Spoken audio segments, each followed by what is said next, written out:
Thank you. Thank you for being here. Thank you for joining us. Thank you for being part of Spring into Action, for being part of our year, our world to end domestic and sexual violence, to promote safety and equity for everyone. As I mentioned, you'll find in the chat that there are instructions for Zoom. If you need any assistance, you can look there for call numbers or whatnot. We will be moving quickly because we've got a lot to cover. You'll see chats and information in the chat too, asking folks to introduce themselves. Let us know that you're here. Meet each other. And most importantly, today is just one of many days for us to gather. It's a great opportunity to celebrate the work that we've done with your help. And I am going to turn it over without much further ado to our fantastic MCs who stepped up despite their very busy and demanding schedules. So we had an opportunity to work with Lee Pelton when he was president of Emerson College, and now he is over as CEO and president of the Boston Foundation. And we had Nova Salcedo, good morning, who we have spoken to on the media, in the media in her role as a reporter. And she has brought such energy and joy and light to this event. And I just want to thank you both so much. Without further ado, Lee and Yadiris. Thank you so much. Good morning, everyone. Thank you so much, Tony. Thank you so much. Lee and I really care about the work that JDI does for our community. So welcome everyone to the 5th annual Spring into Action Breakfast to benefit Jane Doe. We are so happy to be here, right, Lee? I'm very happy on this beautiful Tuesday morning, and I'm especially great to be here with you, Yadiris, and all of you. And can you believe that this is the second time JDI is doing this virtually? Next time it will be in person. We have a great program for this morning. It's going to be short and sweet, only an hour. So please stick around with us. That's right, only an hour. And we do want to be together in person next year, hopefully. And isn't it amazingly how connected we feel, even doing it this way, right? Indeed, yes, it is. Now, yeah, go ahead. We want to make sure we tell people, Lee, to introduce themselves in the chat. Please go in there and say hello. It is also a great honor to be here with all of the sponsors and supporters, from our Diamond sponsor, Bank of America, to each and every one of you who through your company and individually has helped JDI so far. We are very close to reaching our goal, Lee, and I think we can help JDI get over the finish line, don't you think? I think so. JDI does just such critical work, and today more than ever, they need your support. I've seen up close and personal how their leadership in addressing campus sexual assault has really helped to move the needle, and has inspired colleges and universities to live up to their best ideals. Throughout this program, I want you to feel free to donate. I'll say that again, feel free to donate. Just go to janedoe.org.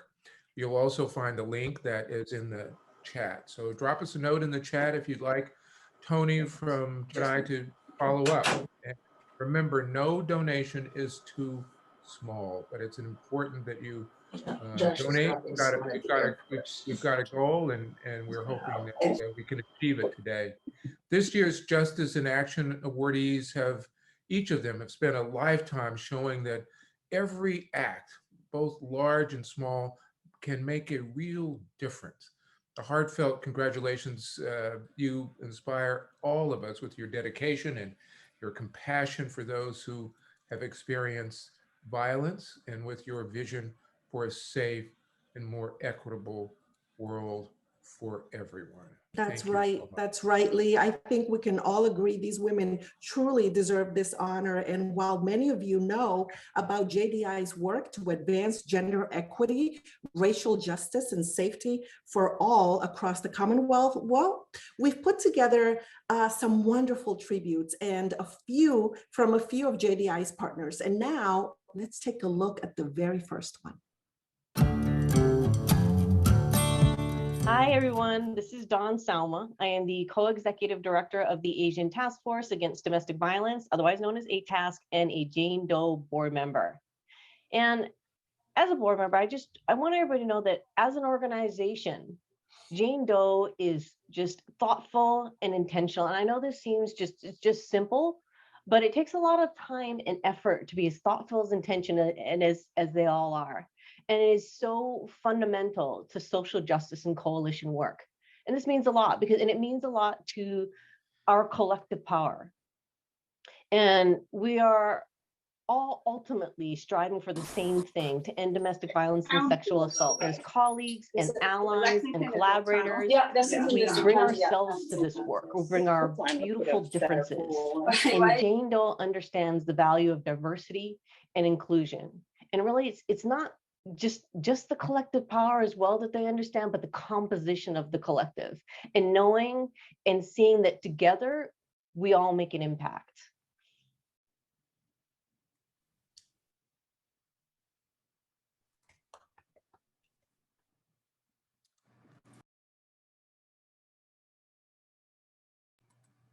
Thank you, Dawn. Thank you, Dawn.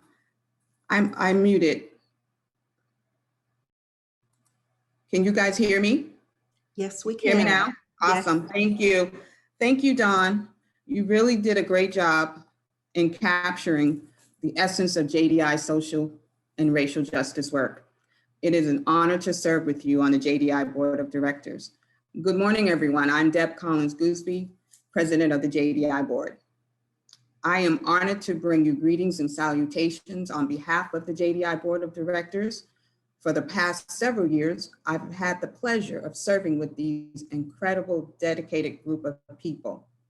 At this time, I would like all the JDI board members to use their raise hand function so that folks can see who you are and can scroll through. When we decided to change the date of this year's breakfast out of respect of the 1-year anniversary of the murder of George Floyd, it was a representation of the care and thoughtfulness the board and the staff of JDI are engaging in some of the most important conversations of our time, driven by an analysis of the intersections of oppression, the root causes of sexual and domestic violence, and the need for systemic change. JDI is a beacon of what is possible, making space to reflect on where and how the sexual and domestic violence field has and continues to uphold white supremacy culture, demands focus, humility, and accountability.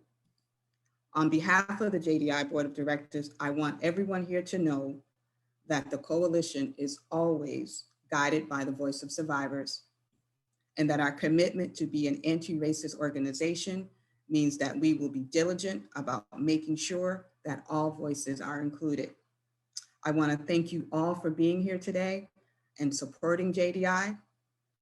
And now, here's the second tribute from another one of our great partners.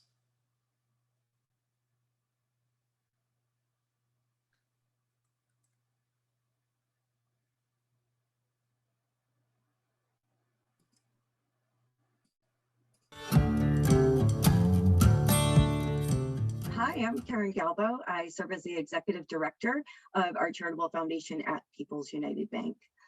When I think about JDI and what I think I'd like people to know about the organization is that whatever your perception is or what you think that JDI does, they do so much more. Take our partnership, for example.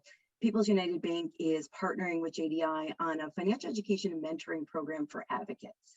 And together we're working with advocates to provide them with the knowledge and tools to be successful with their own personal financial matters, which we believe will also help them even better serve their clients by integrating an economic empowerment approach into their work. And in addition, JDI has even taken our partnership a step further by providing our employees with training as well to ensure that they better understand the unique challenges that victims of domestic violence and sexual assault face, and how they can take a trauma-informed approach to really better help meet their unique and individual needs. When I think about what the partnership has meant to us, The partnership has really provided People's United Bank with a unique opportunity to personalize banking in such a different, unique way. So our philosophy and approach has always been to really listen and customize solutions. It's an approach that values ongoing relationships that really give us the opportunity to respond to individual needs. And we take that very seriously at People's United Bank. But the partnership is allowing us to take that to a different level because it's including a mentoring component, which is an opportunity that you don't usually get with a banking relationship. And what the beautiful thing is about mentorships is that it's a two-way street. Our bankers are getting just as much out of the experience as the advocates are, which creates a great learning and development opportunity for all those involved in the partnership. So overall, it's a win-win that's having a positive impact on so many lives. And we couldn't be happier and more proud to partner with JDI. Thank you so much, Karen. That was so heartfelt. And what a wonderful message.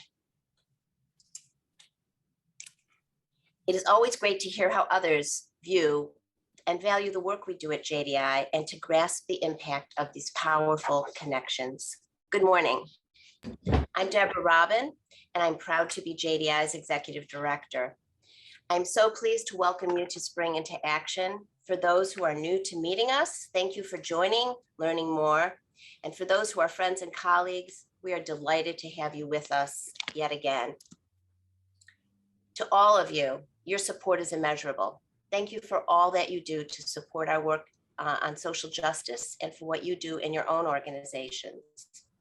So much has happened in the past 15 years, and as we continue to reckon with the dual pandemics of COVID and racial injustice, JDI continuously examines our priorities and accomplishments with a perspective that focuses on the future. We are asking, how do we ensure that our work is always at the intersections of gender-based violence and racial justice? How do we support and foster the learning of our coalition members and the workforce of many advocates whose work saves lives, promotes empowerment, and more? How do we show up as authentic leaders with a call to action that is bold and responsive? We know that so many of you are also asking these same questions as they pertain to your own organizations and your own workforce. These are critical questions, and we hope you will be on this journey with us through your financial support and engaging with us. And now it is my pleasure to thank our sponsors for today. We are thrilled to have 3 platinum sponsors this year: Eastern Bank, Mass General Brigham, and Uber. Our gold sponsors include Foley Hoag, Liberty Mutual, and Verizon. And as you can see on the screen, a dozen other sponsors whose generosity means so much. And of course, our diamond sponsor again this year, Bank of America. I also want to thank our incredible host committee, our board of directors, JDI staff. A huge shout out to Tony Troop, JDI's Director of Communications and Development, and Ariel Valdez, who is supporting us with so much technology support. And now it's my pleasure to introduce Jill Calabrese-Bain, who accepted the Justice in Action Award last year on behalf of Bank of America for their role in the Massachusetts Respectfully campaign to address teen dating and sexual violence. I'm Jill Calabrese-Bain, and I'm honored to be with you here today in support of Jane Doe and the 5th annual Spring into Action Breakfast. Bank of America is committed to raising awareness about domestic violence and to providing education and support, ensuring all of our teammates know that safety and security is only one step away. In 2013, we founded the Domestic Violence Task Force to drive year-round engagement with employees, internal stakeholders, and strategic partners like Jane Doe to focus on prevention, education, benefits, and cultivating an open and safe workplace environment. As part of our efforts to be a great place to work, we provide resources and programs that support the diverse needs of our teammates, including confidential counseling, backup childcare, and a highly specialized internal response team, to name a few. I'm proud to work for a company that is taking such a proactive approach, and I am very proud to work with and support Jane Doe, a critical partner who continues to do amazing work every day in support of so many in our local communities. Thank you very much and enjoy the program.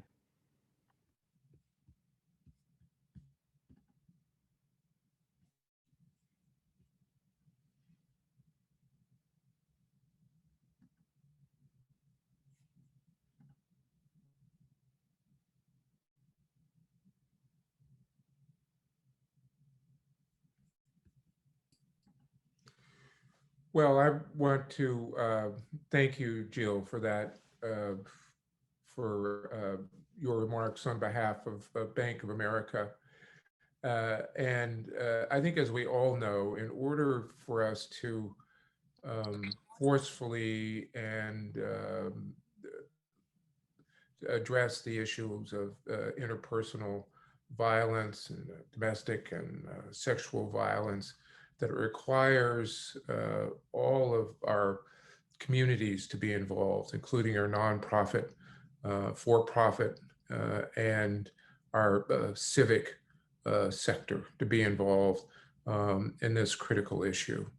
And so I want to thank Bank of America for showing the way and the role of private and corporate sectors to both invest in JDI and its coalition members, as well as to do their part to help create safe workplaces, to support their employees who are experiencing abuse or causing harm, and to work vigilantly and diligently to prevent violence. You know, I hope that all of you, as it is the case with me, that I'm learning so much about the great work at JDI and the impact that and influence that it has so broadly. And now I'm excited to learn more from our next tribute.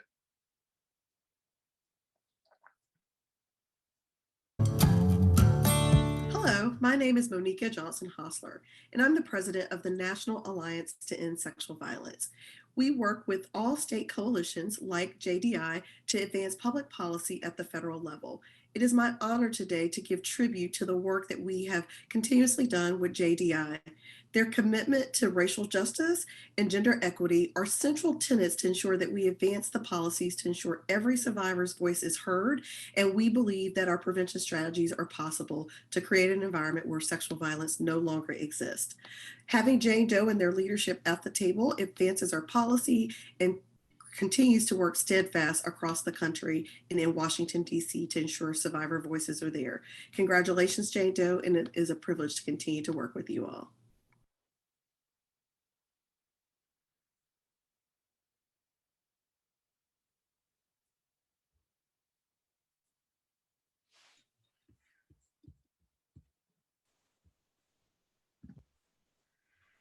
That was so wonderful. Thank you, Monica Johnson-Hostler, President and CEO of the National Alliance to End Sexual Violence. I'm also proud to serve on the board of directors of this important national partner. And now, one of the highlights of our event. Each of our awardees receiving the Justice in Action Award today is a powerful and inspiring ally and champion in their own right. They each personify what bold leadership looks like, and it is our pleasure to honor them. Representative Katherine Clark, from day one when you served as state representative to your current role as one of the highest ranking members of Congress, you have been an ally and a major supporter of JDI's.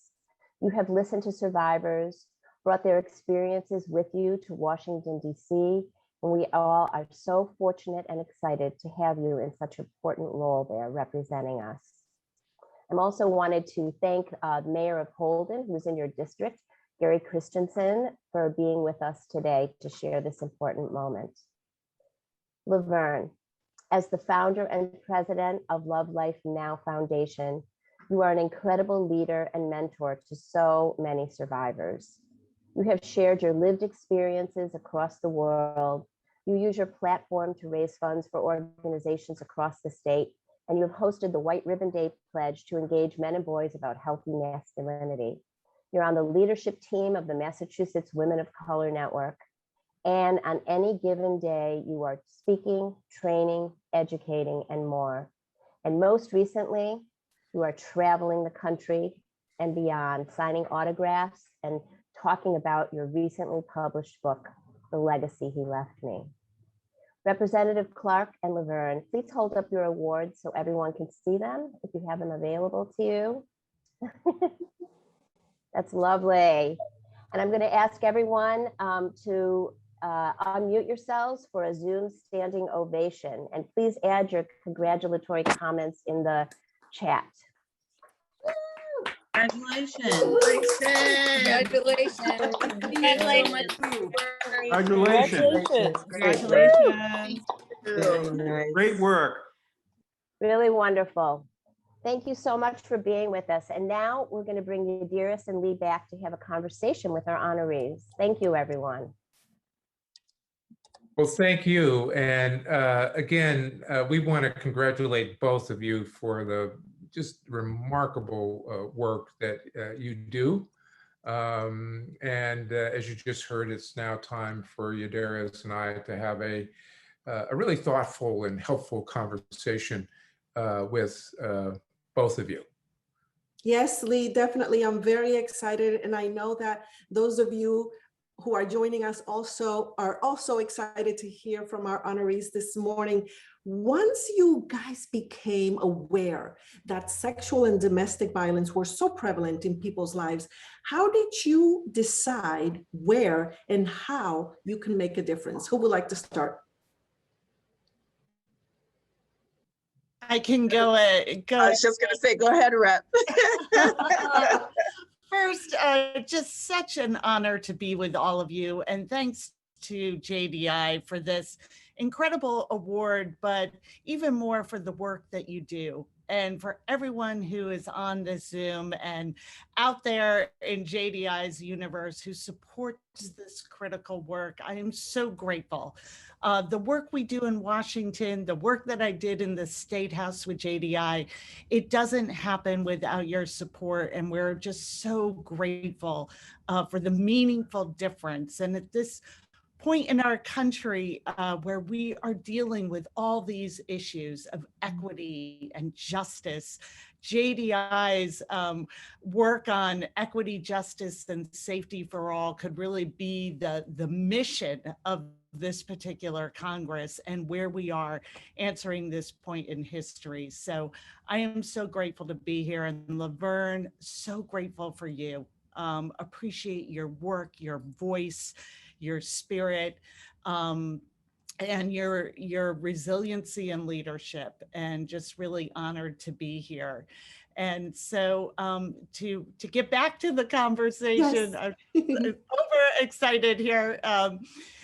You know, for me, this work really started when I was a prosecutor out of law school, and saw the corrosive effect of our criminal justice system on women and women of color, how women who were survivors were often criminalized also in the system.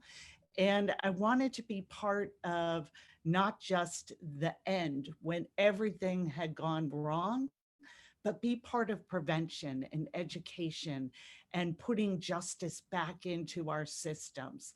So that's where it really started. But the work that I've done, whether it's around making sure that we have at the Department of HUD, someone who is in charge of domestic violence and the unique needs of survivors in housing, to working on the Animal Protection Act and highlighting that link between animal abuse and domestic violence, has really come from the stories and the life experiences of those that I've met.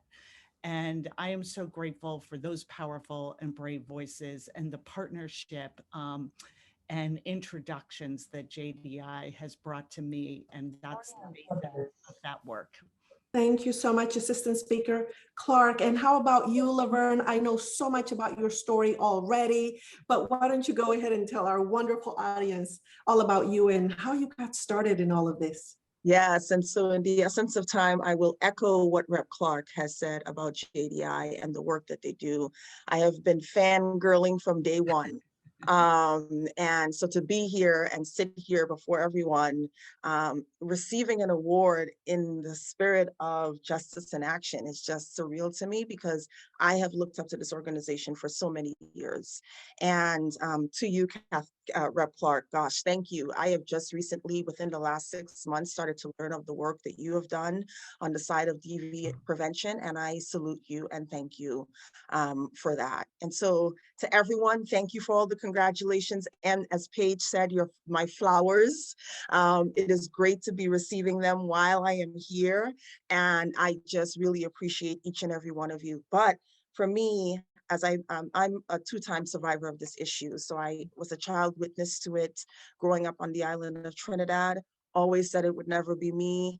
Unfortunately, moving to the States, finishing high school and college. In college, I became a 21-year-old victim that survived a 2-year relationship.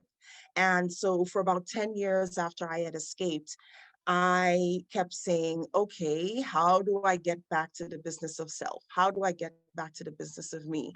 And I took a lot of introspective work, a lot of inner work, a lot of self-healing work. But 10 years later, I was dared to take part in a local beauty pageant. And it's like, fine, I'll do it, sure. Ended up winning the thing, had to go on to nationals to, compete in the nationals there, and ended up winning that thing, right? So now I have 2 titles in 1 year, and I have to pick a platform, and domestic violence was an easy choice, given my history with the issue. And for me, it came when I sat down in the judges' interview portion of the pageant and was asked, why domestic violence? No one had ever asked me that question before, and that meant divulging a little bit about what my mother had went through, a little bit about what I had went through. And by the time I was done, I was in full-on tears, boogies everywhere. It was a mess. And I said, my God, these people are going to disqualify me. They don't want someone boo-hooing to represent them, right? By the time I was done, I looked up because I held my head down in shame, because that's what this issue was for me, was shame and guilt up until that point. And I looked up, and 3 of the 5 judges were crying with me. And then furthermore, once we were done, they took me, a couple of them took me to the side and said, me too. And I said, my God, if they are experiencing this issue so well put together, so poised, who I looked at was as, these, glorified women, who else is going through this? Up until that point, I had not seen any domestic violence awareness campaigns in my area. This was the city of Dorchester that I lived in at the time. I did not know the term domestic violence per se. I recently learned about it. And that's where the drive and the fire was lit for me. I said, if I can share my story. And again, one of the first people that I shared it with publicly on a public platform was Yadaris on Centro, and was just so appreciative that she gave me the time of day to talk about what my personal experience was, but what I really wanted to do going forward. And so that's where the fire was lit for me. And it wasn't until about a year later that the Love Life Now Foundation was formed, because even though I did the pageant, and I had a great time, I was not a pageant girl, but I really wanted to continue this work. So 10 years later, here we are, and I'm just so appreciative and humble. Well, thank you very much. I mean, I think we all know that storytelling is so very powerful, and it has the power to transform lives. And in the case of both of you, it's not only just lives, but the world and the communities and organizations around you. So we are so very, very grateful to have you here today and tell your stories. You've both been at this work for some time. And my question is, where do you see the biggest obstacles? And where do you see the greatest opportunities for change? And I'll let you decide who should go first. Go ahead, Lovern. Right. So for me, I think it's always been putting survivors' voices at the forefront. I think that is where more can be done in my eyes. Putting Black survivors' voices towards the forefront as well, because they're often not heard and sort of left in on the wayside. And, you know, over the years, I've had a lot poured into me about what this issue has looked like for them. And, you know, I'd love to see more of that, right? And in terms of change, um, I think as far as, so one of the things that we do is we meet the homeless where they're at, and we go out and we do a quarterly brown bag and care. And we meet them with a brown bag lunch and a care package filled with toiletries. And so we just did our summer edition this past weekend. And every single time you know, the idea is that we're trying to reach survivors on the street or victims on the street. Because if we're experiencing these issues behind four walls, you can imagine what it looks like for them on living on the streets. And, you know, I just like to see more services for them, I think, because we often hear the stories of, you know, I ended up on the street. One woman we talked to this past weekend, I'm gonna cry. One one woman we talked to, she said, I've been out here for 5 years. And she said it's because of abuse. She fled and she was one paycheck away from being homeless. And that's what it ended up being for her. And she didn't want to go back to depend on her abuser. And she said, if I can just talk to somebody, this wasn't supposed to happen. So she said, if I could just talk to somebody, I'll be okay. So we pointed her in the direction of Family and Community Resources, which is a DV agency out in Brockton, which is where we were. And so again, it's just sort of more of meeting people where they're at, because there's so many people that fall through the cracks. So, Rep Clark. Oh, Lovern, thank you. And that's it. Your compassion and your empathy is what is also just your strength. And we so appreciate that. Although I have a terrible, if anyone cries, then I cry. So we'll try and hold it together here as panelists. But, you know, Lee, to your question about the greatest barriers, this pandemic has been so difficult in so many ways. But it has sort of pulled back the curtain on all these inequities and injustices that we knew were there. And you know, we cannot turn away from that.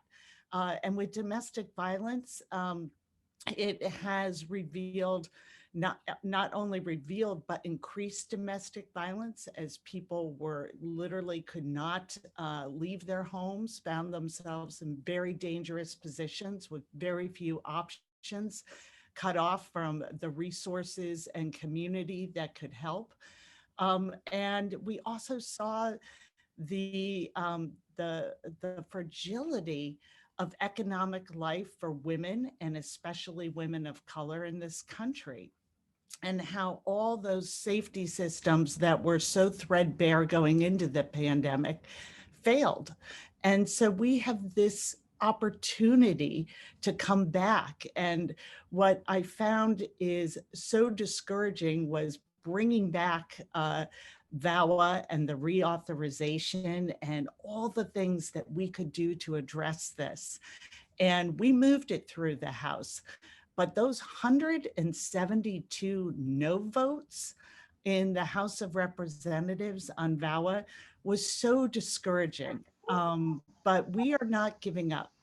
And we are going to continue to push for VAWA. We passed it in the House. We're going to continue to work in the Senate.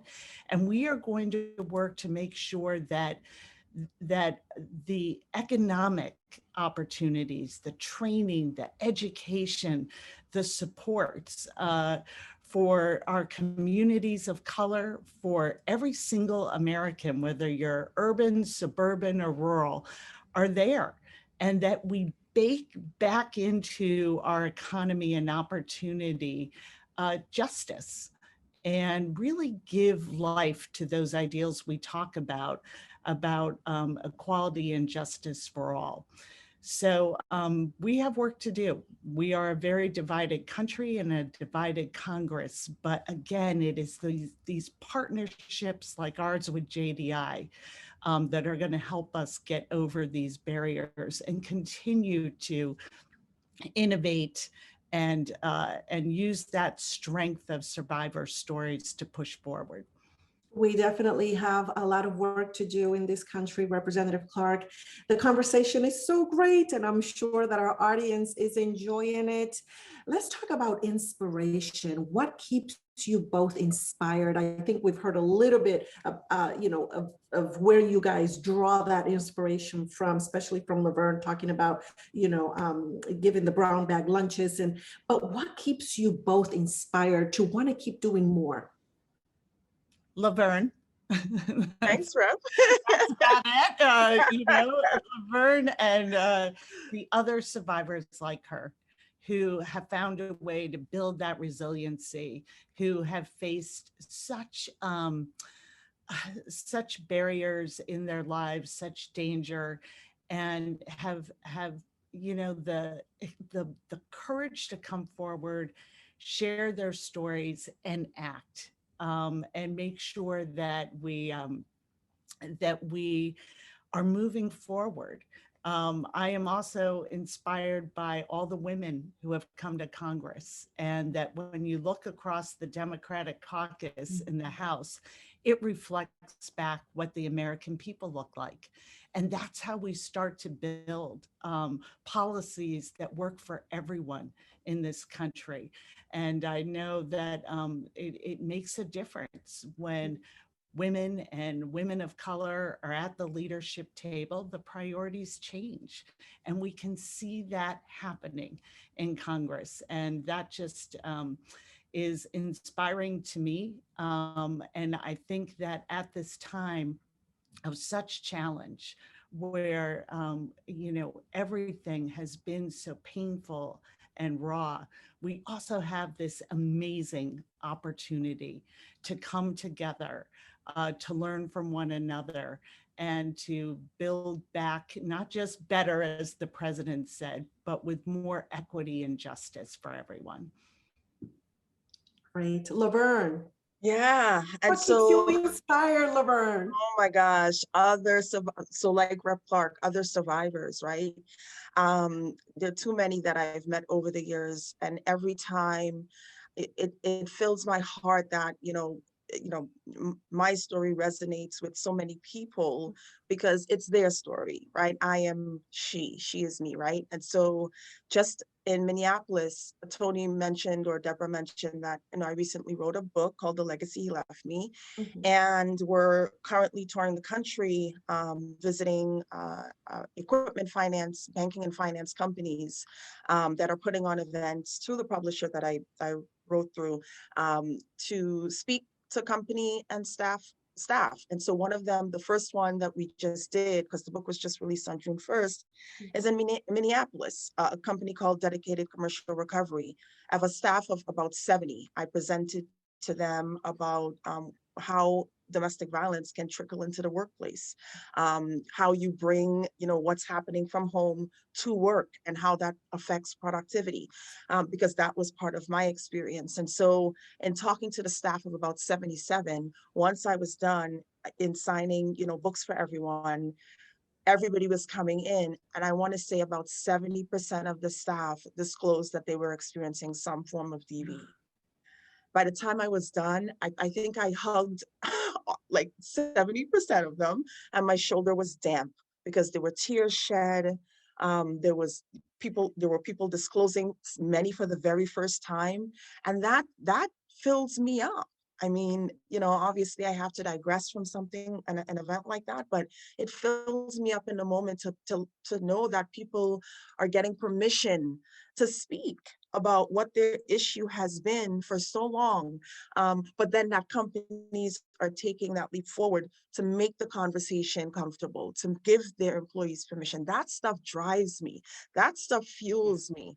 And it just wants me to keep, it drives me to keep me going. So yeah, every day doing this work is a humble day and a grateful day, because I am on the other side with a voice that many still don't have, right? And sometimes I'm able to be, or give that permission to them.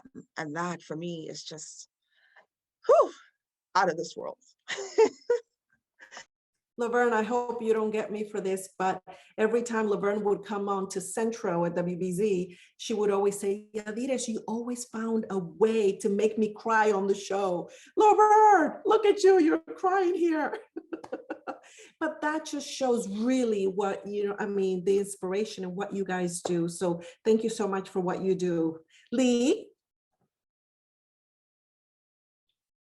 I also want to thank you and express my gratitude for both of you for the really wonderful, inspirational, important work that you do in this in this very important area, but also in others as well. It's so, as I said earlier, stories are very powerful.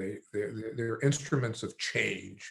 And it's so wonderful to get a glimpse into your stories, things that inspire you, that give you hope for the future. So we want to again thank you so much. We encourage people to follow both of these wonderful women on social media. Go out immediately and buy Lovern's book or books and find out how you can support Assistant Speaker Clark's legislative proposals as she just discussed. So again, thanks so very much to both of you. And now we have another video, tribute video for you.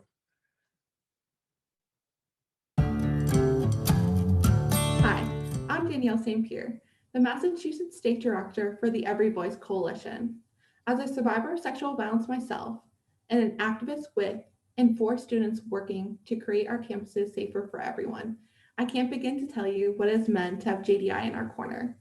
Together we have amplified the voices of students impacted by sexual violence, created a social movement of advocates, students, and survivors, succeeded in passing a new law, learning together to redefine what justice means for survivors if we adopt a transformative justice lens, because justice looks different for everyone. What I appreciate most about JDI is that they keep survivors at the forefront, both in terms of our needs and our place in designing solutions to meet them. Thanks, JDI. Here's to the justice that we continue to create together. Thank you. Thank you so much, Danielle. Again, what a wonderful testimony to the impact of JDI's work in coalition. So Lee and everyone, guess what? We have some great news to share. We are so close to reaching our goal. As of this morning, we have raised over $100,000. Yay! But we also know that with your help and generosity, we can raise a lot more. It is because of you that JDI can continue to do the great work you've heard about all morning. Here are a couple of ways in which you can help. You can make a one-time donation today, tomorrow, anytime you want to do that. We remind you that no donation is too big or small. And you can also consider joining JDI's Grand Circle of Giving with a $50 minimum monthly pledge. Again, that's only $50 a month. You can be part of this Grand Circle of Giving. We are looking for 15 more people, 15, that's right, this morning. If you can please join us, you can sign up today visiting our website, janedoe.org, or click on the link that's available in the chat. The link is on the chat. Go to the chat right now, click on that link and sign up to be part of the Grand Circle of Giving. That is so important in order for JDI to continue the great work that they do. And if it's not clear yet as to, the role that JDI plays is such an important role in the ecosystem of creating safer communities and promoting healthy relationships. Let's listen to our final tribute of the morning.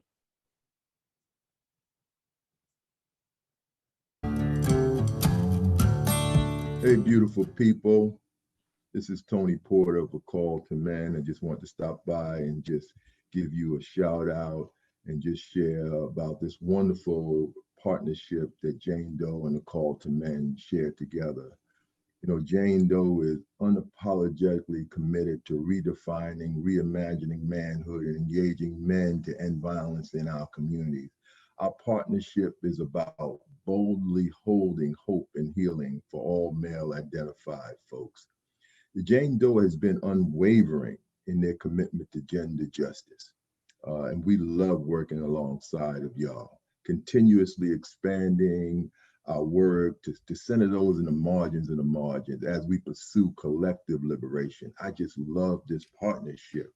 You know, we're working also to expand and amplify, take part in those efforts of amplifying the work of young people throughout the state of Massachusetts. We're introducing our Live Respect curriculum. We're working on some gender justice institute trainings and collaborations. And we got a lot of things in mind. We want this to be a long-term partnership. So thank you for giving me an opportunity to step in here and give you all a shout out. We love you and we wish you nothing but continued success. Thank you, Tony. And you remind all of us, of course, of the call to action for all men to be vigorously, forcefully, visually, and vocally engaged in these important issues of interpersonal violence and domestic violence and sexual violence. And so we're very grateful, Tony, for your support and your alliance and your call for all men to become part of, to become an ally, to become part of the alliance in support of what we are trying to achieve. So again, Tony, thank you so very, very much for your message of inspiration. Yes, thank you so much, Tony. And Lee, once again, we also want to congratulate our honorees this morning, Representative Clark and Lovern Gordon. You are both doing such a great job. Continue to do the great job that you guys have done so far. Also, a very, very special thank you to our sponsors and to you, our wonderful audience, for being part of this special breakfast event and for donating to JDI this morning. If you have done so, thank you so much. Please remember that you can make a donation anytime visiting janedoe.org. Right, Lee? Yes. And, you know, of course, I'm very pleased that we were able to, our goal was to raise $100,000 and we've in fact done that. And I hope that we will surpass that mark. This has been an important event, obviously, but the message is that you can make a difference all year long, not just today, but all year long. So we want you to follow JDI on Facebook or Twitter or LinkedIn and Instagram for up-to-the-minute action alerts, and where you'll find many opportunities for you to engage. And you'll see these links in the chat. Also invite your friends and relatives and colleagues so we can create a community of care about these important issues so that all of us can find ways to get involved and lend our support as well. So thank you very, very much for being here this morning. Yes, again, thank you for making a donation. If you made that donation today or next week, remember you can do it next week, you could do it next month, anytime you want, because every single day JDI is out there supporting survivors and addressing the root causes that lead to an abuse of power in the first place. And we know that with your help, we will reach our goal. Guess what, Lee? We have Our goal now is 120,000. So yes, I think we can do it with your help, your generosity. We can do this. We can help so many people out there. Let's use our individual and collective power to say no to abuse and yes to making a difference. Well, I'm great that we've raised the goal to $120,000. 120, Lee, 120. And we're gonna make that with your help. So everybody, thank you for being here this morning. Really, we're really very grateful for your support now and to the future. Remember, it's not too late to make a donation, even right now, so we can get to that $120,000 goal, because and we promise you that that money will be put to good use on behalf of survivors. So have a wonderful day, and we look forward to seeing you next year in person, yes, and virtually. So thank you so much. Thank you all, Representative Clark, Lovern, all of our friends and supporters. Yadiris, Lee, you two just knocked it out of the ballpark as we knew you would. What a great team. We're going to stay online here for a few minutes if people want to stay and chat, but we promised we'd get you out a few minutes before 9 because we know that people have 9 o'clock meetings and you have time to go fill your mug, go take a break, and just can't thank you enough. We see the donations coming in. We appreciate it. Let's move forward, everybody. Thank you. Thank you so much. Thank you all. Thank you. Bye. Be well. Enjoy.